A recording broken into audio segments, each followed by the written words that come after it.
Bureau. तो doctor Sambit Patra, Pawan Khera जी, अनुराग भदौरिया जी हमारे साथ जुड़े हुए हैं, राजू दास जी जो कि महंत है हनुमानगढ़ी के, वो भी हमारे साथ जुड़ गए हैं। डॉक्टर संबित पात्रा, आपके साथ शुरुआत करते हुए, प्रभुराम के साथ धोखा है, ये जनता के साथ धोखा है। प्रियंका वाड्रा ने भी यह लिखा है। प्रियंका गांधी लिखती है, उस चंदे का दुरुपयोग अधर्म है, पाप है, उनकी आस्था का अपमान है। ऋषिकेश उपाध्याय, आपके मेयर जानते थे 2 करोड़ की जमीन है, फिर ये 18.5 करोड़ की कैसे हो गई, ये विपक्ष का सवाल है। अंजना जी, जय श्री राम सभी को। और देखिए, थोड़ा वक्त दीजिएगा क्योंकि ये बहुत तकनीकी विषय भी है और मैं चाहता हूं सबसे बड़े चैनल के माध्यम से करोड़ों हिंदुओं तक और जिन लोगों ने चंदा दिया है सत्य पहुंचे। मैं कुछ कागज और तथ्य भी दिखाऊंगा यहां पर, जैसे कि आज तक ने खुद तहकीकात किया। देखिए, सबसे पहला एलिगेशन क्या है?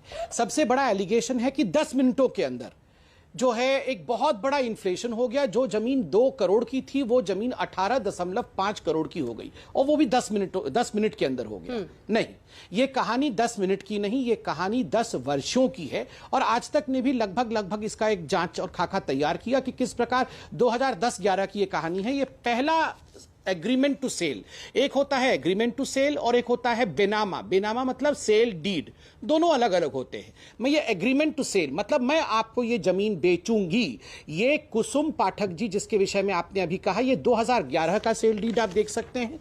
रकम भी आप देख सकते हैं 1,99,00,000 के आसपास का है, क्योंकि अच्छे से जो हैंडराइटिंग होती है कई बार इनकी समझ में नहीं आती है, फिर भी आप देख सकते हैं जो मैं पढ़ पा रहा हूं 1,99,00,000।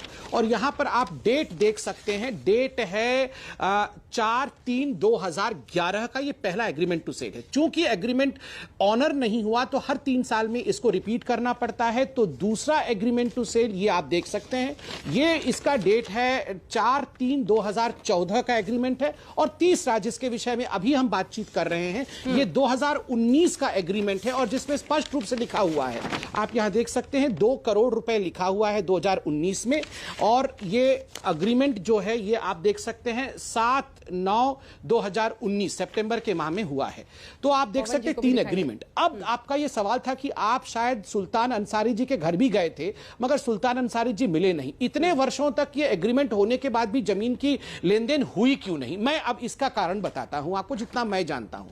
देखिए, ये जमीन में लिटिगेशन था। क्या लिटिगेशन था?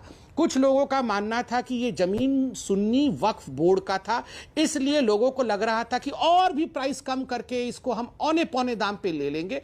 इस पे केस चल रहा था और फाइनली सुन्नी वक्फ बोर्ड ने 2020 में, एग्जैक्ट डेट भी मैं बता सकता हूं, 2/6/2020 में फाइनली सुन्नी वक्फ बोर्ड ने कहा कि ये जमीन हमारी नहीं है। जैसे ही सुन्नी वक्फ बोर्ड ने ये कहा, तुरंत आगे न्यास बढ़ता है और न्यास कहता है कि हम इस जमीन को लेना चाहेंगे, क्योंकि ये जमीन एक बहुत स्ट्रैटेजी